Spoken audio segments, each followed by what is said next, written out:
So what is existential quantifier? It is a logical constant which is interpreted as there exists, there is at least one, or for some. It is usually denoted with the logical operator symbol like this, which when we use together with a predicate variable is called an existential quantifier.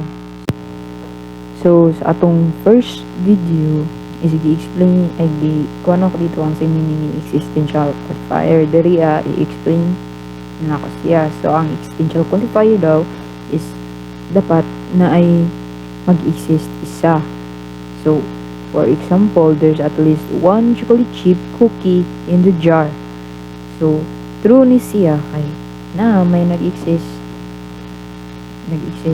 nga one chocolate chip bisan pagdaghan nag cookies ang imong jar. Basta na ay nag-exist nga isa ka chocolate chip, it means matawag nato siya nga existential quantifier. So for next example is numbers na. Ganito identify na nato kung existential quantifier ba ni siya, true ba siya or false. So for example, we have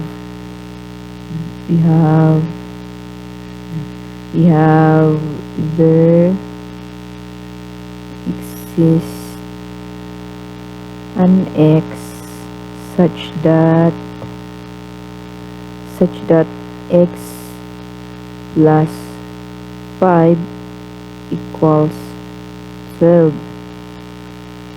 So diri need na to pangitaon ang value ni x kung unsa daw nga value ang pwede i-plus kang 5 nga mag equal 12. So solving for x, we get x equals 12 minus 5.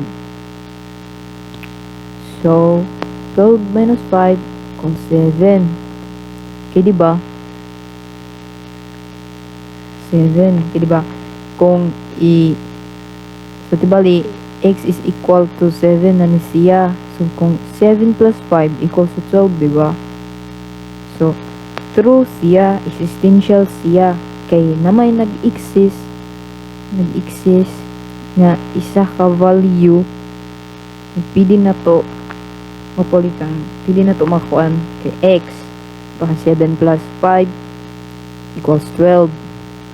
So ano siya? So for next example is or gyapon we're using numbers gyapon na.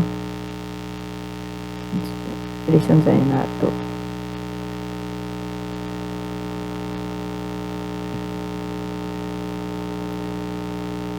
So for the next example is there exists a y such that y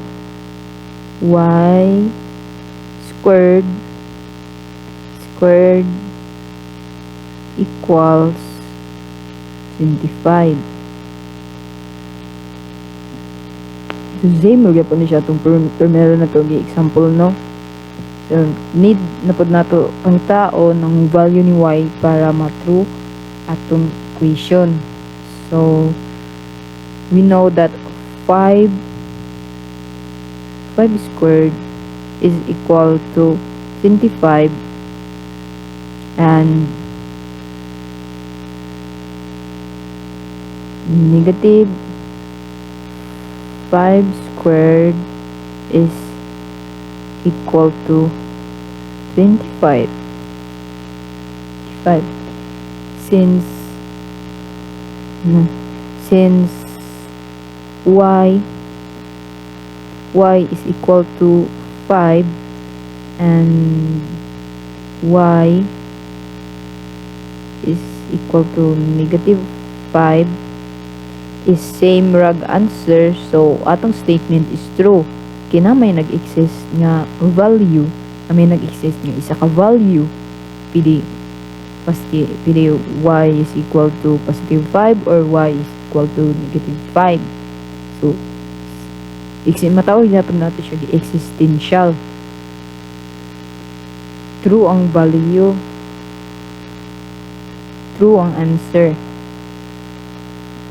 So ingan yun na nato siya pag kuan kung existential ba ang isa ka problem, true ba nga existential ang isa ka problem kung naay mag exist naay mag exist isa ka value, there exists at least one. So I hope nakasabot mo, and that's all for this video. Thank you for watching, and don't forget to like and subscribe. Thank you.